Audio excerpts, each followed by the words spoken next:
오늘 우리 계신 하나님의 말씀 요한계시록 22장 1절에서 11절까지의 말씀입니다. 한 절씩 교독하도록 하겠습니다. 또 그가 수정같이 맑은 생명수의 강을 내게 보이니 하나님과 및 어린 양의 보좌로부터 나와서 길 가운데로 흐르더라. 강 좌우에 생명나무가 있어 12가지 열매를 맺되 날마다 그 열매를 맺고 그 이 나무 잎사귀들은 만국을 치료하기 위하여 있더라.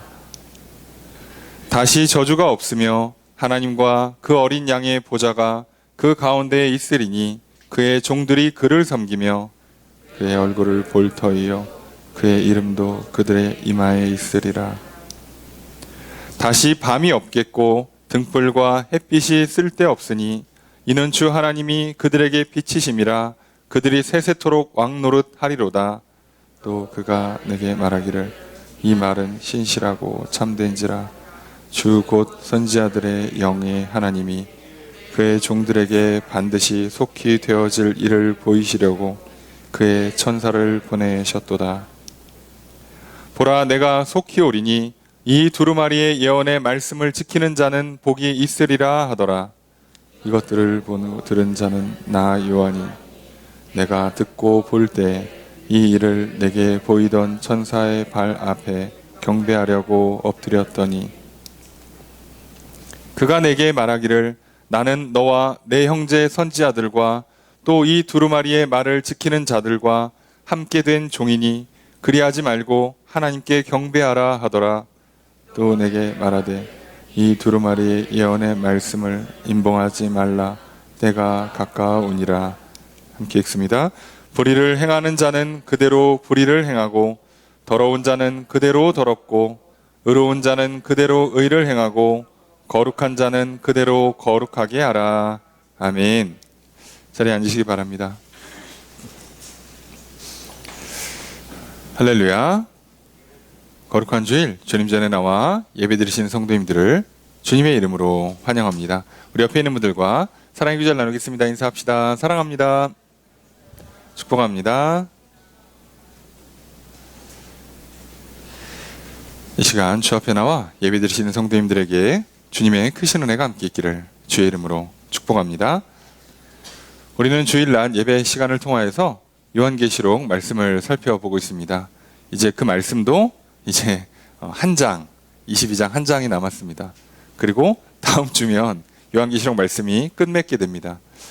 의도한 건 아닙니다만 작년 8월에 시작한 말씀이 딱 2022년 부활주일을 맞아서 계시록 말씀이 끝나게 돼서 참 말씀을 준비하는 저에게 의미가 있고 또 하나님 주시는 은혜가 있어서 참 감사하고 하나님의 뜻이 무엇인가를 다시 한번 또 이렇게 되새기는 기회가 되었습니다. 요한계시록 말씀은 왠지 부담스럽고 왠지 불편하고 살짝 무섭고 잘못하면 저기 이렇게 멀리 가가지고 또 소위 이단이나 사입이나 또는 이렇게 잘못된 상상, 신앙, 신학 이런 거에 빠질 위험성이 있어서 늘 조심하는 경우가 많습니다. 그렇지만 생각보다 계시록의 말씀이 어려운 말씀이 아니라는 걸 우리는 오랜 시간 동안 살펴보면서 깨달았죠. 계시록 말씀이 어려운 게 아니라 계시록 말씀을 받아들이는 게 어렵습니다. 무슨 말이냐면 우리가 별로 기대하고 싶지 않은, 인정하고 싶지 않은 그런 말씀들이 써 있으니까요. 그거의 핵심이 요한계시록의 가장 핵심 메시지는 세 가지 대재앙의 메시지, 인재앙, 나팔재앙, 대접재앙, 이 세 가지 재앙이 각각 7가지씩 있어요. 그러니까 재앙만 21가지가 나오는데 그 재앙의 메시지를 통해서 계시록은 분명히 밝힙니다. 이 땅에 사는 모든 인간들은 이 세상 사 자체가 그냥 재앙의 연속이다. 이게 하나님의 뜻이고 하나님의 선하고 온전하시고 지혜로운 계획이다. 우리는 여기서부터 이제 받아들이기가 어려운 거죠. 내 인생만큼은 재앙이 없었으면 좋겠고 그동안 왔던 재앙으로 충분하고 이제는 더 이상 재앙이 안 왔으면 좋겠는데 아니 예수 그리스도를 믿어도 재앙이 온다고? 아니 성도들도 잘못하면 그 재앙에 휘말려서 고통당하거나 죽음을 맞이할 수도 있다고? 이건 별로 내가 받아들이고 싶지 않은데? 그러면 이제 사람은 성경에 써 있고 나는 받아들이긴 싫고 부담스럽고 불편하니까 왜곡하기 시작합니다. 그래서 이 재앙은 나랑 상관이 없고 나는 늘 만사형통하고 늘 평안하고 행복한 생활을 하다가 천국 간다. 자, 이렇게 받아들이고 싶어서 계시록 말씀을 읽기 시작하면 그 정점에 있는 게 수많은 이단 사이비들의 주장이에요. 그렇게 됩니다. 그런데 놀랍게도 하나님께서 재앙을 통해서 이 세상을 끌고 가실 수밖에 없는 근본적인 이유가 우리의 죄악, 인간의 불순종, 그리고 사단의 여전히 활동하고 있는 것들 때문에 이걸 피할 수가 없어요. 어차피 죄를 짓고 죄를 지면 저주를 받고 그것 때문에 필연적으로 뭔가 안 좋은 일들이 일어날 수밖에 없는데 하나님은 그걸 통해서 역사하시겠다는 거잖아요. 그리고 그 역사 자체를 아예 하나님이 주관하신다는 뜻이에요. 그러면서 계시록은 확실히 말씀해 주죠. 그 재앙의 연속 가운데 내가 너희들은 지켜줄게. 성도들은 지켜줄게. 라고 약속하시는 거예요. 재앙이 없다가 아니라, 재앙을 피할 수 있다가 아니라 재앙 가운데 보호해 줄게. 그리고 설령 재앙에 휘말려서 뜻하지 않은 사고, 사건에 죽음을 맞이한다 할지라도 너희들에게는 천국에 아버지 앞에 집이 준비되어 있고 그리고 그곳에서 아름다운 찬양을 부르며 예배하는 삶이 펼쳐지게 될 거야. 그러니 너무 걱정하지 마. 어쩔 수 없단다. 재앙이 휘말리다 보면 성도들을 완벽하게 분리할 수가 없어요. 그렇잖아요. 비바람 부는데 어떻게 성도만 딱 피해갈 수는 없는 거잖아요. 그러니까 어쩔 수 없다고 말씀하시죠. 그러면서 하시는 것. 그러니까 너희들의 신앙관에서 재앙은 절대 중심이 되면 안 된다고 가르쳐 주시는 거죠. 재앙에 집중하지 마라. 재앙을 피하거나 재앙을 피할 수 있는 어떤 방법이 있다는 수많은 거짓에 넘어가지 마라 하시면서 우리에게 사명을 주시죠. 복음을 받아들이는 게 첫 번째 사명, 그리고 그 복음을 전하는 게 두 번째 사명. 여기에 집중하라고 가르쳐 주세요. 그러면서 그걸 하기 위해서 우리에게 가장 핵심, 이 복음을 받아들이고 믿음에 있어서 걸리는 가장 중요한 문제, 영적 전쟁. 우리는 그걸 싸우는 거다. 사단은 내가 너희들에게 준 이 십자가의 구원을 뺏어가려고 그런다. 사단은 내가 이겼고 너희가 이미 이겼는데도 불구하고 자꾸 졌다고 너희를 속인다. 그러니 이 싸움에서 지지 마라. 속지 말아요. 정확히는 사단이 주는 거짓과 유혹에 넘어가지 말라고 가르쳐 주시는 거죠. 우린 이미 이겼어요. 하나님도 이기셨고 예수님도 이기셨고 믿는 성도는 자동으로 그 승리에 합류하고 있어요.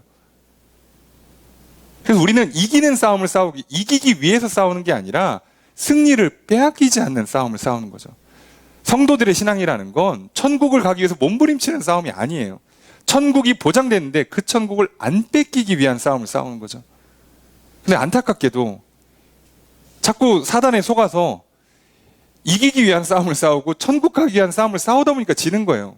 이미 종목을 잘못 정했잖아요. 아니 방어전인데 도전 안 하면 가만히 있으면 되잖아. 그럼 나는 우승자, 챔피언 벨트를 지키고 있는 건데 왜 굳이 챔피언 벨트 들고 길거리 걸어 다니다가 이렇게 놓치고 밥 먹다 놓고 오고 막 이러면 안 되잖아요. 근데 그런 실수를 성도들이 너무 많이 하죠. 그리고 지금 요한은 그 당시에 1차적으로 그 당시 많은 교회들이 로마의 황제가 황제 숭배를 강요하면서 교회에 가한 수많은 핍박들, 그리고 유대인들이 교회를 향한 수많은 핍박들, 그리고 영지주의를 비롯한 수많은 이단들, 그리고 할례를 주장하는 할례파들의 수많은 거짓 주장들 앞에 교회가 정신을 못 차려요. 그 교회를 향해서 주시는 하나님의 말씀, 그게 오늘 또 우리들에게 주시는 말씀이기도 한 거죠. 그래서 계시록은요, 가장 마지막 장면을 오랫동안 반복하죠. 17장 이후로는 마지막 두 가지 재앙의 내용. 그래서 결국 사단을 따르는 타락한 천사들, 악한 영들도, 그들이 세운 바벨론, 소위 세상 문명과 그들을 따르는 믿지 않는 모든 사람들이 얼마나 철저하게 하나님의 심판을 받는가를 한 4장 가까이 보여주면서 설명을 하십니다. 그리고 지난 19장부터 시작해서 20장부터 시작해서 반대로 성도들이 들어갈 새하늘, 새 땅, 새 예루살렘이 얼마나 아름답고 얼마나 좋은 곳인가를 또 설명해 줘요. 그래서 우리에게 말씀하시는 겁니다. 믿지 않는 자들, 사단에게 승리를 빼앗겨서 믿지 않게 될 때 그들이 만나는 그 처절한 심판, 분명히 안전할 줄 알았어. 그 성에 들어가면 그들이 하라는 대로 짐승의 표를 받으면 소위 우상숭배하고 사람들이 안전하다는 뭐 이렇게 재산을 얼마를 만들든 학력을 얼마를 만들든 그들이 말한 견고한 성을 나도 쌓으면 재앙을 피할 줄 알았는데 얼마나 허무하게 진짜 한날 하루아침에 무너지는지를 성경은 보여줍니다. 그리고 반대로 성도들이 누릴 그 아름다운 승리를 또한 보여주는 거예요. 이렇게까지 보여줬으면 이제 알아들어야죠.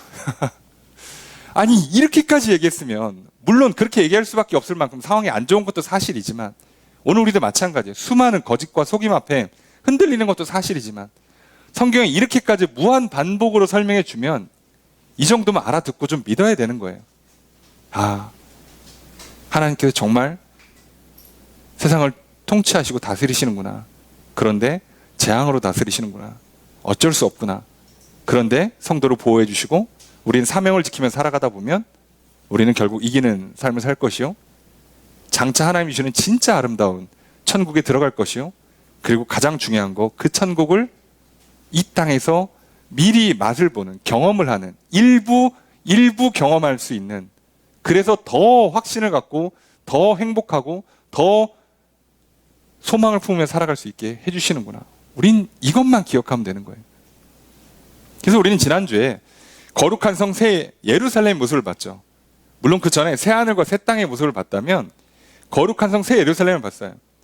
아니 피조세계가 다 끝나고 뭔가 물질적이지 않은, 그러니까 비물질적인, 그래서 오늘날 우리가 볼 수 있는, 만질 수 있는 것과 조금 다른 세계의 형태의 새 하늘 새 땅을 만드시면 뭐 굳이 거기에 성을 쌓고 성전을 지을 일은 없어요. 그런데도 불구하고 이렇게 보여주신 이유가 뭘까? 어차피 거룩한 성 새 예루살렘 자체가 성도들이고 교회예요. 그래서 그 모습을 통해서 앞으로 교회가 얼마나 아름답게 될 건지, 앞으로 성도들이 얼마나 아름다운 인생이 될 건지를 보여주시고 계시잖아요. 근데 거기에 핵심이 뭐라고요? 그 성전, 교회됨의 핵심이 하나님의 임재. 이게 핵심이었잖아요. 그러니까 오늘 우리들은 이 땅에 사는 동안에 하나님의 임재 가운데 직접적으로는 성령님께서 우리와 함께 해주시는 것으로 완벽하진 않지만 우리는 천국을 맛볼 수가 있게 되는 거예요. 그래서 거룩한 성 새 예루살렘에서 구현되는 그 놀라운 삶, 진짜 크고 아름답고 견고한 성으로 묘사되는 것처럼 우리의 인생을 그렇게 크고 아름답고 단단하게 만들어 주시겠다는 거예요. 그리고 이제 새하늘 새 땅에서 보여준 것처럼 새하늘 새 땅의 핵심이 하나님께서 만물을 새롭게 하시는 거라고 말씀드렸어요. 그러니까 오늘 우리들은 하나님께서 예수 그리스도를 믿는 자들에게 우리 죄악을 십자가에서 죽게 하시고 다시 태어나게 한단 말이에요. 보통 그것을 거듭난다고도 표현하고, 그래서 중생이라고도 표현하고, 이제 감리교에 창시하신 웨슬리 목사님은 일부러 신생이라고 표현해요. 그게 조금 더 성경의 의미가 맞으니까. 그래서 뉴 버스라고 쓰거든요. 다시 태어났다, 새롭게 태어났다는 거죠. 새로움을 강조하는 건데 마찬가지예요. 새롭게 태어난 거예요. 자, 우리가 새롭게 되면, 우리 영이 새롭게 되므로 이제 우리 생각과 마음이 새롭게 되면 우리는 이제 조금이나마 천국을 경험할 수 있게 되죠. 아, 이거구나. 야, 세상이 이렇게 아름답구나. 아, 내가 이렇게 정말 아름다운 사람이었고 아름다운 존재였구나. 내 옆에 있는 한 사람 한 사람이 이렇게 귀한 사람들이었구나. 그러면요, 천국이 펼쳐지는 거예요. 여러분, 천국은요, 아무리 좋은 거 먹고 좋은 거 입고 아무리 많은 재산을 쏘아다 부어도 그건 구현이 안 돼요. 새롭게 함으로 구현되는 거라고 그러잖아요. 새 하늘 새 땅은. 새 예루살렘은 하나님이 함께 하시는 곳으로. 그래서 그게 누구만 허락되냐? 이기는 자, 어린 양의 책에 생명체에 기록된 자. 말리 어렵게 써서 그렇지, 그냥 예수 믿고 구원받으면 되는 거예요. 그걸 이렇게 표현하잖아요. 그냥 이기는 자, 믿음을 끝까지 지킨 사람들, 생명체에 기록된 사람들. 생명체에 기록되는 조건이 그냥 믿으면 돼요. 믿고 고백하면 돼요. 다른 조건을 안 걸었어요. 늘 말씀드립니다. 천국 가기 위해서 애쓰시면 굉장히 힘든데 못 들어갈 확률은 더 높아지는 기적이 연출될 겁니다. 천국을 허락해 주심을 믿고 그 믿음을 붙들고 날마다 새롭게 되시고 날마다 하나님과 함께 하시면, 그러면 생각보다 쉽고 편하게 천국을 경험하면서 사시다가, 완벽하진 않지만 그러다가 진짜 천국을 들어가시게 될 겁니다. 그게 하나님께서 우리에게 주시는 약속이고, 그걸 좀 제발 믿으라고 이렇게 길게 쓰신 거예요. 오늘 우리는 이걸 통해서 다시 한번 마지막 새하늘 새 땅 새 예루살렘 안에 있는 조금 더 디테일한 장면을 보게 될 거예요. 그리고 이제 말씀이 끝나기 때문에 이것도 말씀을 전하는 마무리 인사가 있어요. 계시록도. 그래서 천사, 계속 요한에게 이 장면을 보여주고 직접 얘기를 해주고 있는 천사가 있죠. 이 천사가 마지막 마무리 정리해주는 말씀이 있고요. 그 다음에 예수님이 하시는 말씀이 있고요. 그 다음에 요한이 마무리하는 말씀이 있어요. 이렇게 해서 끝나요, 계시록이. 오늘 본문은 새 예루살렘 안에 있는 생명수 강과 생명수 나무의 모양이 설명된 마지막 그 새 예루살렘의 모습과 마지막까지 이 말씀을 전해준 천사가 마지막으로 정리하면서 주시는 말씀까지가 오늘 본문이에요. 그리고 예수님의 말씀과 요한의 대답은 다음 주에 살펴보게 될 겁니다. 오늘 우리는 이 말씀을 통해서 다시 한번 또 들으려 합니다. 정말 하나님께서 우리를 얼마나 사랑하시고 우리에게 얼마나 확실하게 구원을 약속해 주시고 우리에게 얼마나 확실하게 천국을 보장해 주시는가. 우리가 살면서 수많은 반복되는 재앙 때문에 얼마나 지치고 힘들어하고 마음 상할지를 아셔서 넘어지지 말라고 이렇게까지 말씀하시고 환상도 보여주시고 여러 가지 비유를 들어서까지 이렇게 우리에게 또 격려하시고 위로해 주시는구나. 그리고 우리도 똑같이 환상을 보는 느낌으로 저렇게 아름다운 곳이구나. 그리고 저것을 이 땅에서부터 오늘 이 자리에서부터 경험할 수 있구나. 다시금 소망을 품고 살아가셨으면 좋겠습니다. 오늘 이 말씀을 통해서 정말 구원에 대한 확신을 더 가지시고 천국에 대한 소망을 더 가지셔서 오늘도 또 이기는 자로 살아가시고 오늘도 또 그 승리를 통해서 이 땅에서 천국을 맛보며 살아가시는 저 여러분 되시기를 주의 이름으로 축복합니다. 여러분, 우리가 이 자리에 나와서 시간을 드리고 물질을 드리고 우리의 몸을 드리고 마음을 드리지 않습니까? 하나님께서 약속하신 대로 기뻐 받아주실 것입니다. 그리고 은혜를 베풀어 주실 것입니다. 성령을 부어주시고 우리에게 말씀을 들려주시고 믿도록 도와주실 것입니다. 이 은혜를 받아 누리시는 이 시간 되기를 주의 이름으로 축복합니다. 말씀을 먼저 살펴보겠습니다. 1절 함께 읽도록 하겠습니다. 시작.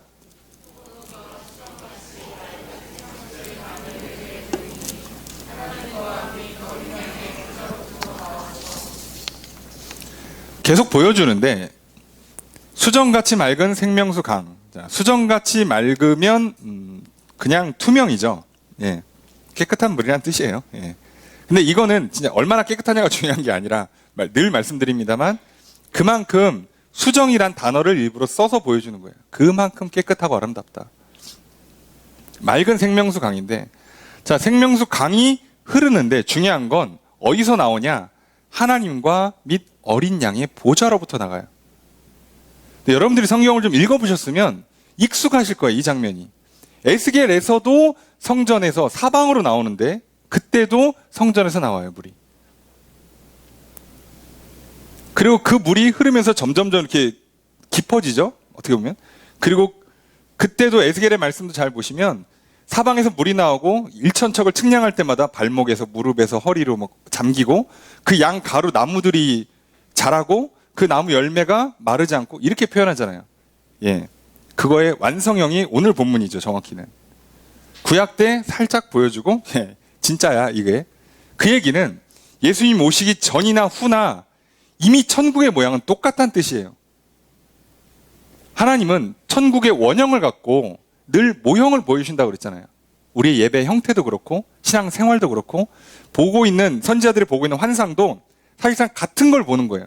그런데 점점 다른 모양이나 조금 더 약간 발전되는 스타일로 보고 있죠. 그래서 사람들은 자꾸 오해하는 거예요. 다른 걸 봤다고. 그냥 같은 걸 보는 거예요. 그게 비물질과 물질의 차이예요. 여러분, 비물질 세계를 보면 물질에서는 똑같이 구현이 안 돼요.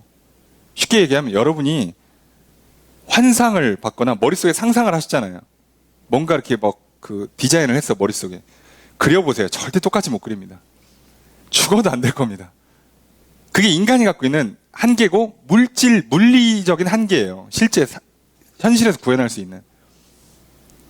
그래서 여러분들 당황하지 마시고 가끔 천국 갔다 오셨다는 분들 있잖아요. 진짜로 갔다 오셨을 거예요. 그리고 그분들 중에 가기 전부터 미술적 재능이 있으신 분들도 있고 갔다 오고 나서 갑자기 그 그림의 재능이 은사를 받으신 분들이 있어요. 그래서 막 갑자기 7살짜리가 꿈에 예수님 만났어요. 그러더니 막 그리는데 유화를 그리는데 엄청 잘 그리죠. 근데 문제는 잘 그리는 게 중요한 게 아니라 갔다 와서 봤다는 사람들이 예수님을 다 그리는데 다 달라요. 잠깐만, 누가 진짜고 누가 가짜인가? 그게 아니라고요. 다 예수님 본 게 맞아요, 사실.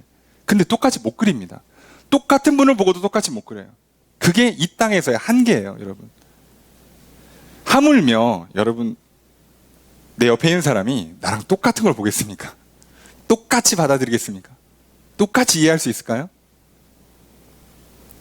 그러니까 하물며 부부간에, 부모 자식 간에 늘 뭐가 말이 안 통하고 이렇게 뭔가 그 마음에 안 들고 내 마음을 이해 못 해주는 것 같고 할 때 실망하지 마세요.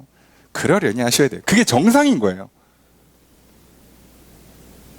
이거는 사랑의 부족, 신뢰의 부족이 아니라 사랑해도 안 되는 거예요. 이 육신을 입고 있는 한 안 되는 거예요. 그걸 받아들이셔야 돼요. 어찌됐든 간에 그런 모습을 통해서 보여주는 건 확실하죠. 새 예루살렘의 성전에서 일어나는 핵심만 보시면 돼요.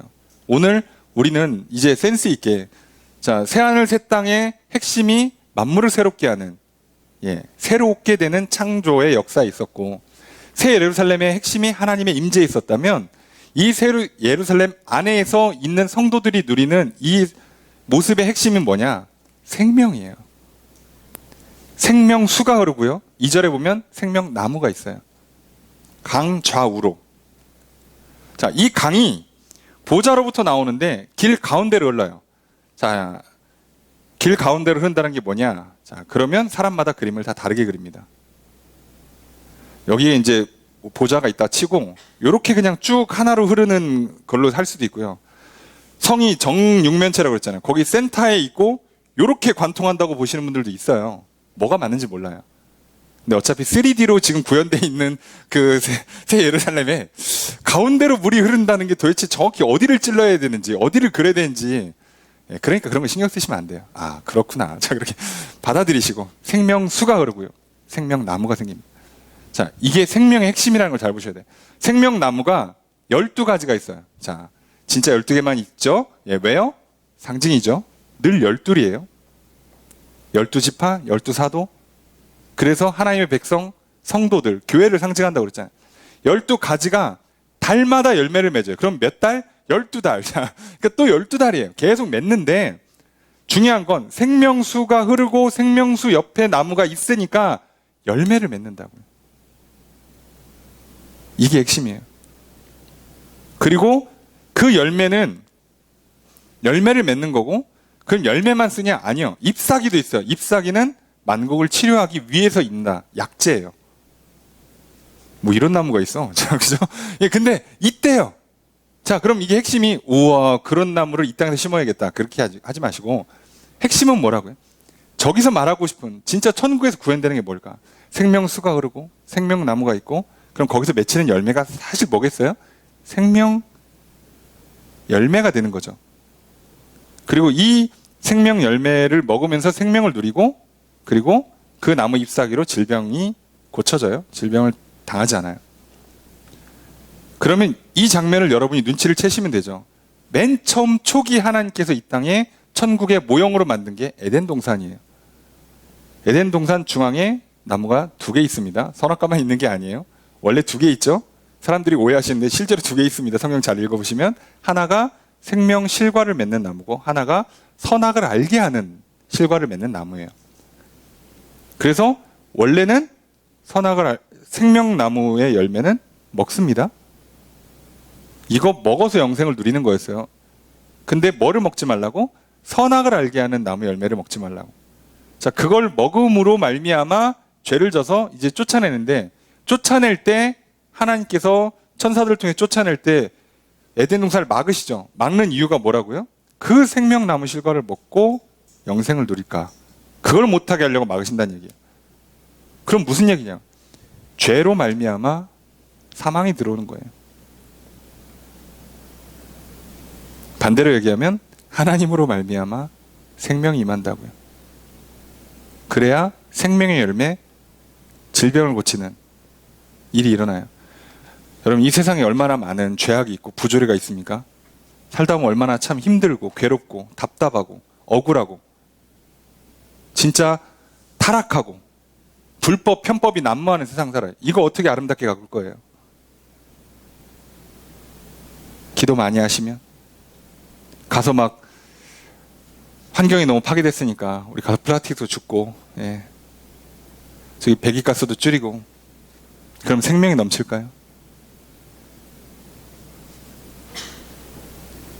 내가 살기 위해서 만든 모든 것들이 사실상 결과적으로는 또 쓰레기가 만들어져서 그것 때문에 누군가는 고통받죠. 어떻게 할 건데? 우린 이미 존재 자체가 죄악이 되고 있어요. 이걸 막으려면 방법은 하나예요. 조금 운동, 조금 이렇게 좋게 만들어서가 아니라 내 안에 하나님이 주시는 생명이 흐를 때 비로소 내가 내 옆에 있는 사람을 살릴 수 있게 되고, 내 옆에 있는 사람의 마음의 병을 고칠 수 있고요. 내 옆에 있는 사람의 인생을 고쳐줄 수가 있고요. 내가 소속되어 있는 가정을, 내가 소속되어 있는 공동체를, 사회를 생명력 있게 바꿀 수 있어요.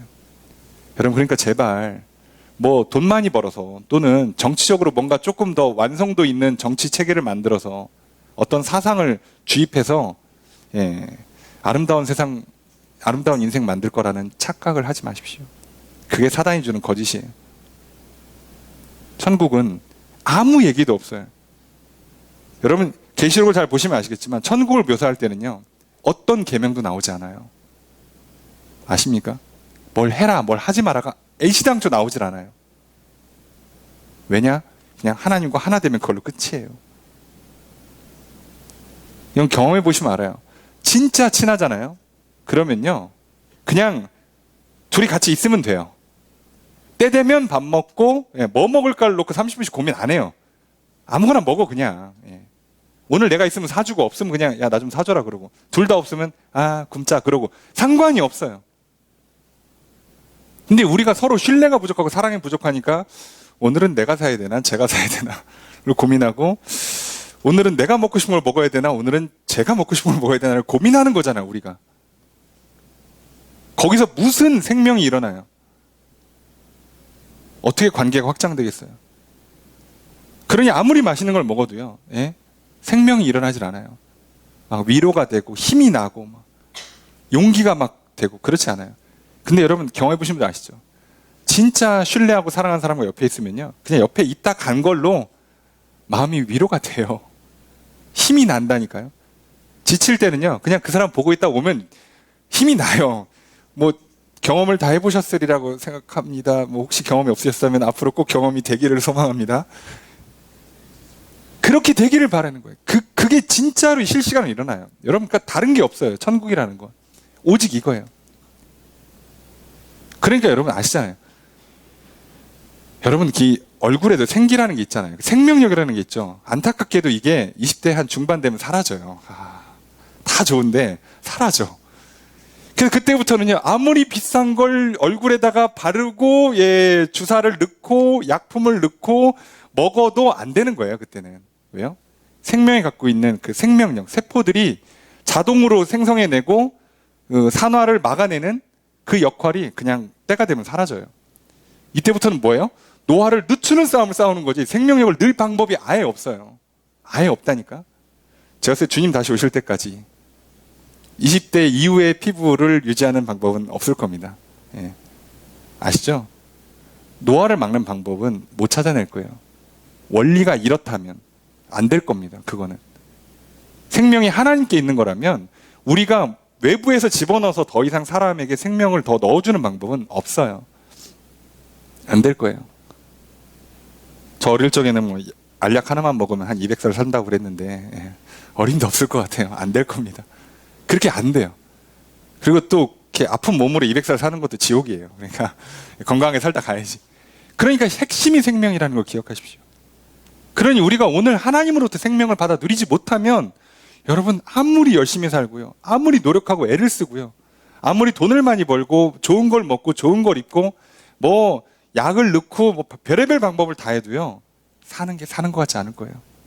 늘 어딘가 허전하고 허무하고 괴롭고 때때로 아프고 병들고 생명이 없다 보니까요, 그냥 뭐 만나면 이렇게 활기차지가 않아요.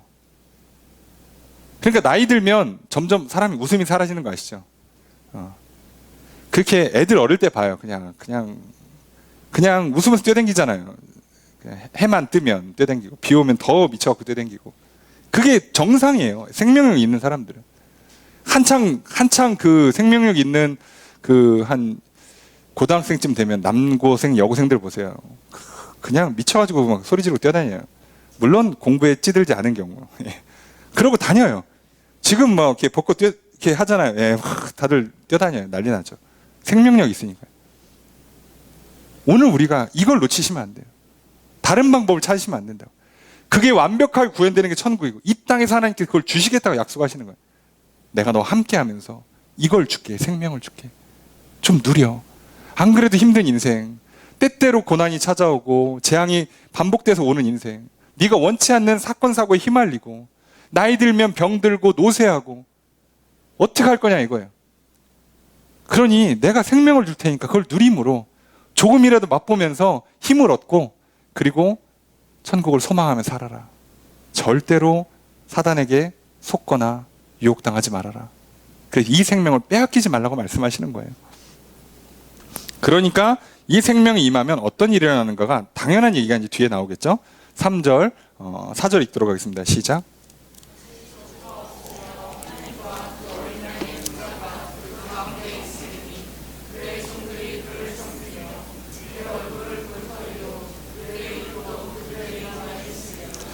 자, 핵심이 저주가 없다예요. 이해되시죠? 자, 저주라는 건 사단이 우선 저주를 하는 건데 하나님은 이 세상 저주를 안 하세요. 저주라는 거 갖고 계시지 않아요.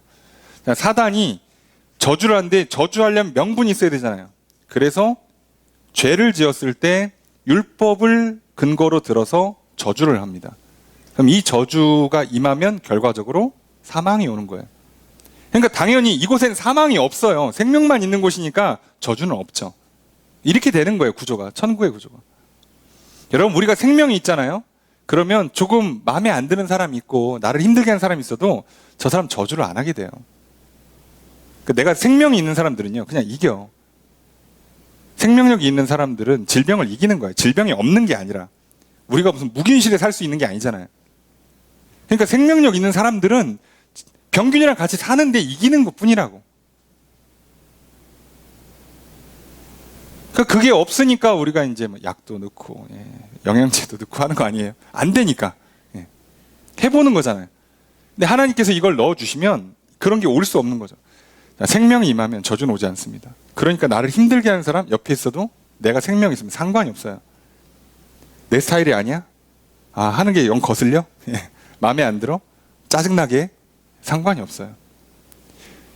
생각해보세요. 이 사람 어떻게 바꿀 건데 혼자 저렇게 미쳐 날뛰는 사람을. 세상은 넓고 미친 분들이 많잖아요.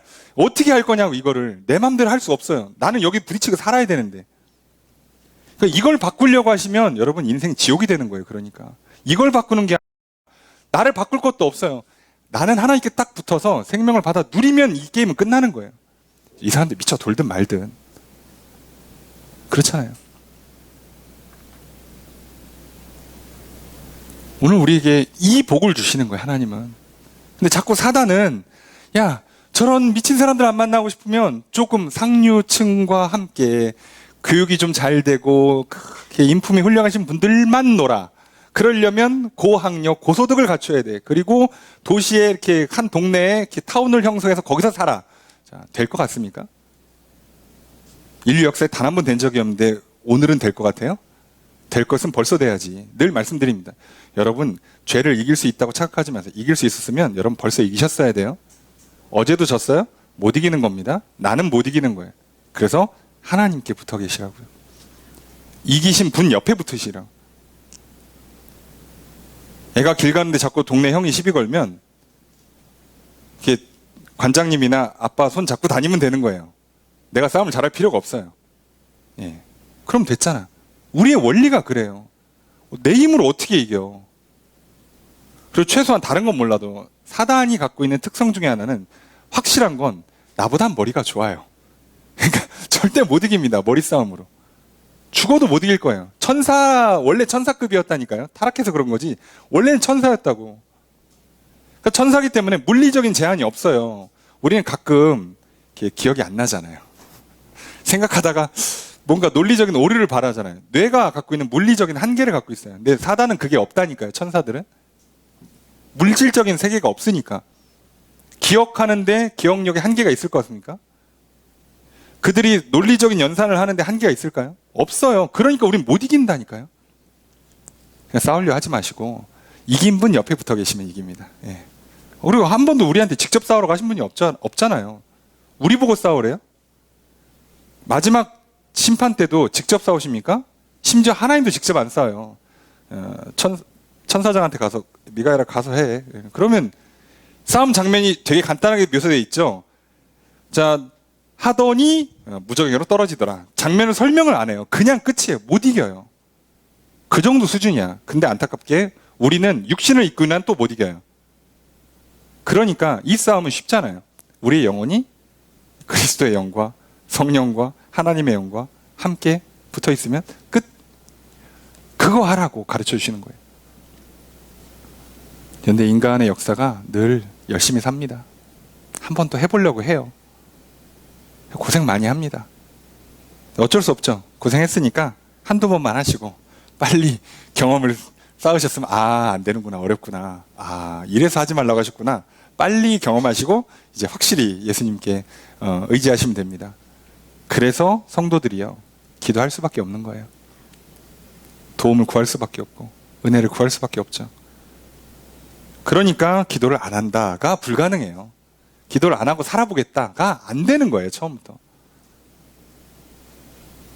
자, 그리고 나서 하나님과 그 어린 양의 보좌가 그 가운데 있으니, 늘 있었고, 있으니 그의 종들이 그를 섬기며 그 얼굴을 보고 이름을 이마에 있다.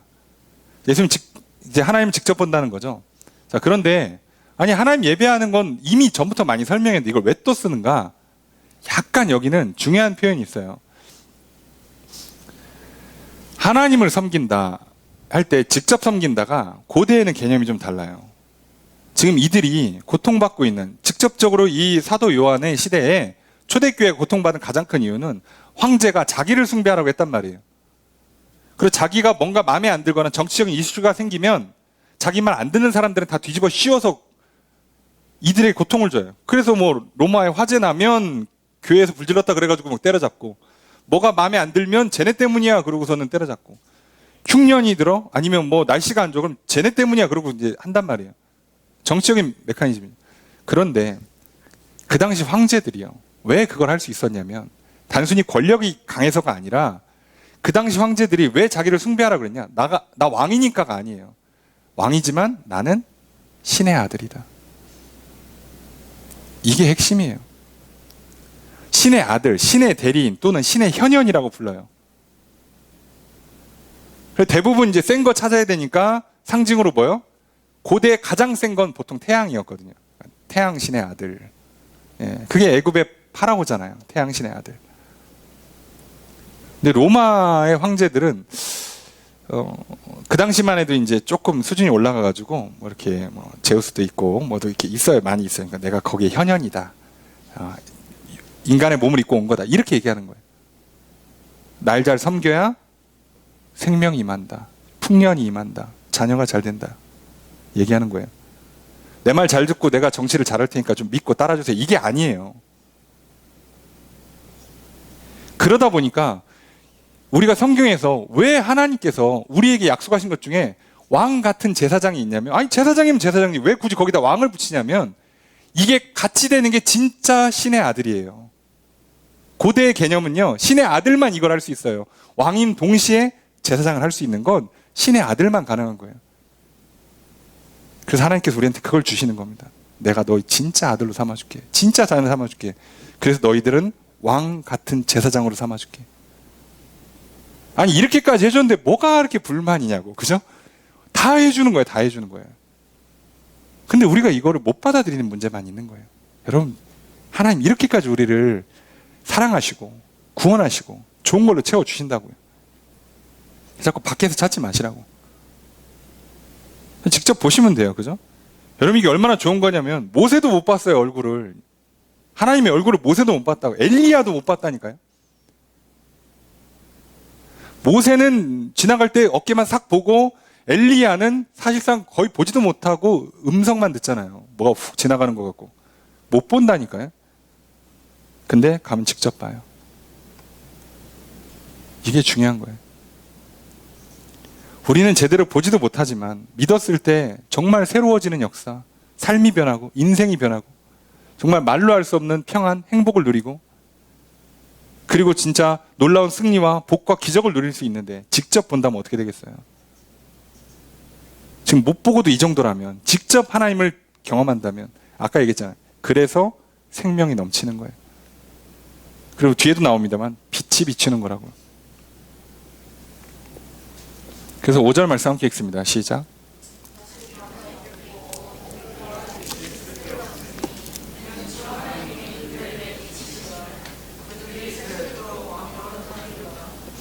밤이 없잖아요. 빛을 비추신다고요. 햇빛이 쓸데없어. 외부에 빛을 비추는 게 아니에요. 그럴 필요가 없다고요. 여러분, 빛나는 인생이 되고 싶으세요?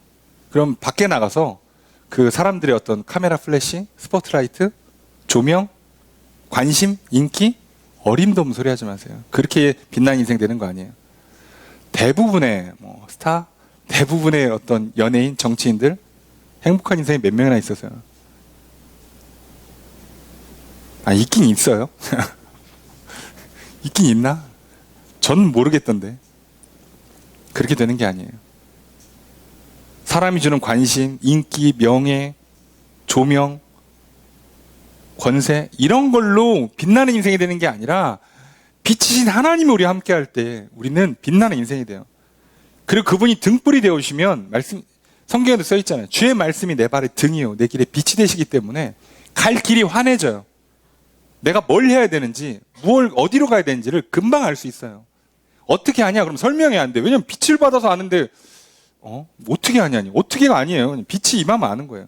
아, 불을 켰으니까 여기 이게 있는 거 아는 거지 내가. 이걸 어떻게 아냐니? 불 끈 사람 죽어도 모르지 이거를.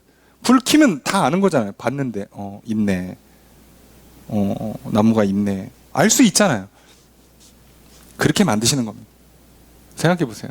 새롭게 하시고 함께 하시고 생명을 넣어주셔서 더 이상 사망이 없고 그리고 진짜 빛나는 인생, 행복한 인생, 안전한 인생 만들어 주신다면 우리가 이걸 마다할 이유가 없잖아요. 저기는 가는 것도 되게 힘들지만 가봐야 또 안 되는데 될 것 같은 또는 됐으면 좋겠는 나의 헛된 상상이나 나의 욕망 때문에 왜 하나님께 주시는 이 구원의 은혜, 생명과 영원한 천국을 스스로 반납까지 하냐고요. 그거 하지 말라고 이렇게 설명해 주시잖아요. 이제 믿으십시오. 얼마나 천국이 좋은 곳이고 아름다운 곳이고 그것을 우리가 이 땅에서부터 맛볼 수 있는지를, 그리고 사단이 말하는 세계가 얼마나 허무한지, 하루아침에 무너질 수 있는 별거 아닌 거라는 걸 잊지 마십시오. 자, 그리고 이제 묘사가 끝나요. 그 다음에 이제 천사가 마지막 이제 요한과 얘기를 하죠. 자, 6절 말씀 함께 읽습니다. 시작.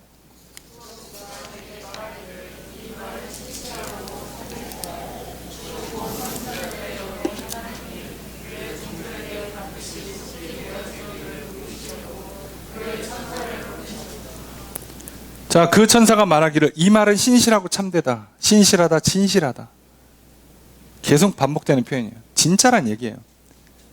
이거 가짜 아니야. 이렇게까지 몇 번을 반복하시냐고. 그럼 이제 우리는 진짜구나 하고 믿으시면 돼요. 어떻게 설명할 수도 없거니와 더 이상 어떻게 설명합니까? 곧 선지자들의 영의 하나님, 선지자들에게 성령을 보내셔서 그 예언을 하게 했던 그 하나님이 그의 종들에게 성도들, 직접적으로는 요한과 이제 그 초대교회 성도들과 장차 이 말씀을 읽은 모든 성도들에게 반드시 속히 되어질 일을 보이시려고, 진짜로 이루어질 일을 보여주시려고 그의 천사를 보내셨다. 그 천사가 나란 얘기죠. 예. 그거를 지금 요한한테 천사가 자기 소개를 하는 거예요. 그러면서 하는 말씀 7절 함께 읽습니다. 시작.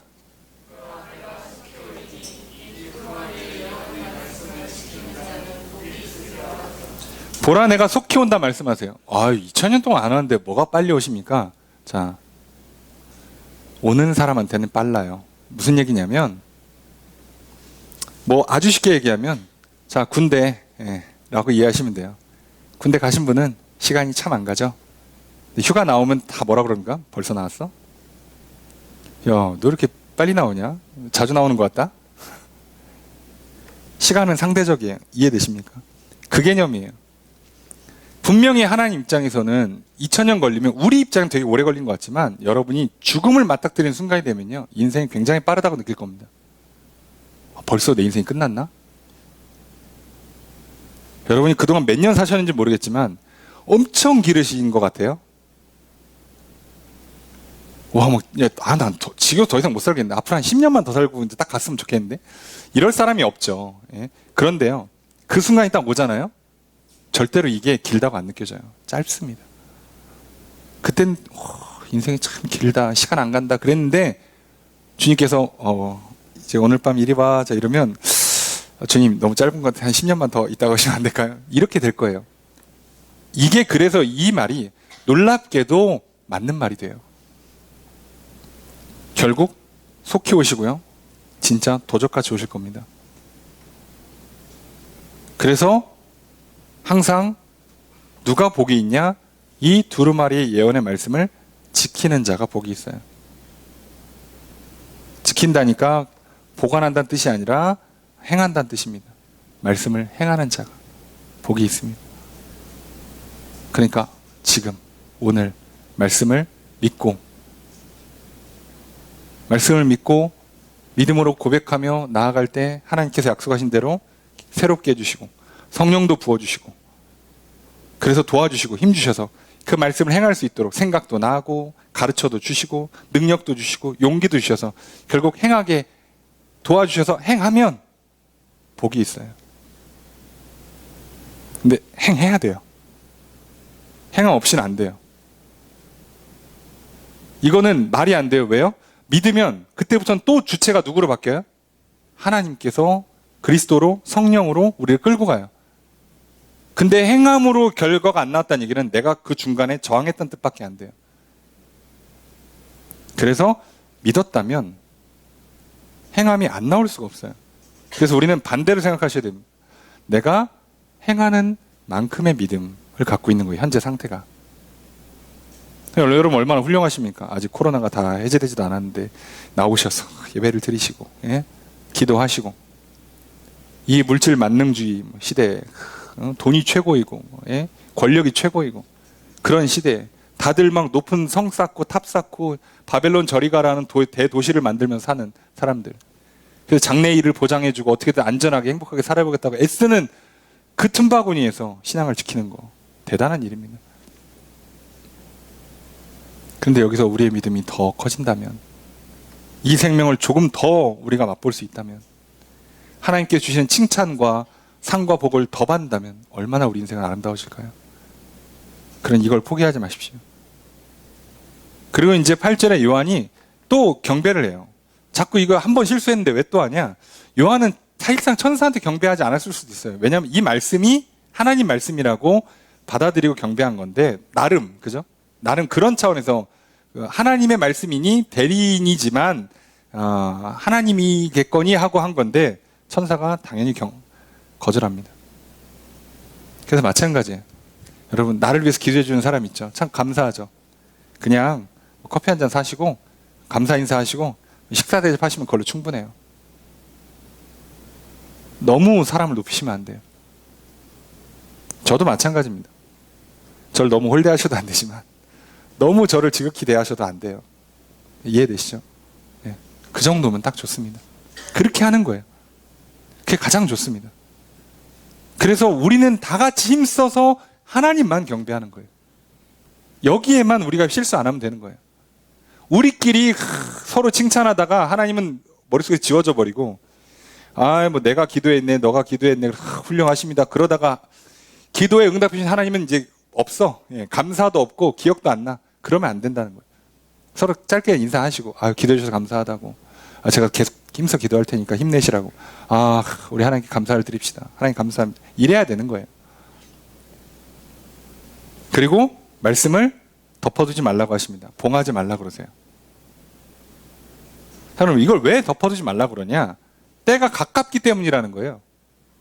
왜 때가 가까우니까 말씀을 덮어두지 말라고 그러냐? 그 내용이 11절에 나옵니다. 함께 읽습니다. 시작.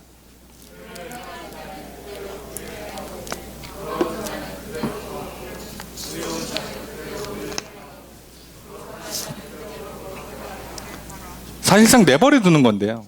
왜 이렇게 되냐면, 아까도 말씀드렸잖아요. 우리가 나름 요령이 있잖아요. 인생 막 살다가 주님이 오시기 전날 저 예수 믿어요, 예수님 이렇게 몇 번 부르고 잘못했습니다 이렇게 약간 인정하고 그러면 아니냐고. 거의 맞아요. 거의 맞는데 문제는 뭐냐? 언제 죽냐는 걸 모른다는 거죠. 그래서 오늘 이 말씀의 핵심이 뭐냐면 내버려 둔다는 거예요. 마지막 때가 되면. 그건 오래 내버려 두는 게 아니라 그 순간에는, 다시 말하면 주님 오시기 전날까지는요, 무한히 우리에게 은혜를 주고 기회를 주실 거예요. 근데 그날이 되면 그때는 더 이상 변화의 기회를 안 줘요. 그래서 마치 OX 게임 할 때 이렇게 진행자가 계속 하시겠어요? 한번 바꿀 수 있는 기회를 드릴까? 이런 거 없다는 거예요. 주님 오시는 날이 되면 그때는 기회를 안 줘요. 그날은 기회가 없어요. 그날은 거기서 그냥 쭉 끝나는 거예요. 그 전날까지는 정말 어떻게든 또 기도해주고 복음 전하고 막 강권하고 난리를 쳐서 막 도와주겠지만 그 날은 없어요. 그 날은 내버려 둘 겁니다. 그래서 정작 그날이 되면 아무도 미리 회개하고 미리 천국을 가기 위한 밑작업을 못 한다고요. 그걸 못 한다고요. 그래 착각하지 마십시오. 오늘 우리가 기억했으면 좋겠습니다. 이렇게까지 확실히 보여줬으니 오늘 지금 믿으시고 지금 새롭게 함을 받으시고 지금 하나님의 임재를 누리시고 지금 생명을 누리십시오. 이것을 오늘부터 누리시고 절대 내일로 미루지 마시고, 그리고 사단에게 속거나 유혹당해서 뺏기지도 마십시오. 그러면 됩니다. 생각보다 주님이 실제로 오실 때는 빠르게 오셨다고 느끼게 될 겁니다. 그러니 우리의 세월이 참 빠르니까 늘 오늘 하루하루 사는 동안에 이 생명을 풍성히 누리시면서 또 행복한 하루, 복된 하루 살아가시고, 이 확실한 하나님의 말씀을 믿고 천국을 소망하며 살아가시고, 그 말씀이 이루어지는 걸 경험하시고 그 천국을 미리 맛보시면서 살아가십시오. 오늘 우리에게 그 은혜를 허락해 주셨습니다. 이 은혜의 풍성함을 받아 누리며 살아가시는 저 여러분 되기를 주의 이름으로 축복합니다. 그래서 주님 다시 오시는 그날에 우리 기쁨으로 주님 나라에 들어가는 저 여러분 되기를 소망합니다. 그렇게 힘써 또 날마다 은혜를 받아 누리시고 은혜를 구하시는 저 여러분 되시길 바랍니다. 그렇게 늘 도와주시는, 함께 하시는 주님의 크신 은혜가 함께 있기를 다시 한번 주의 이름으로 축복합니다.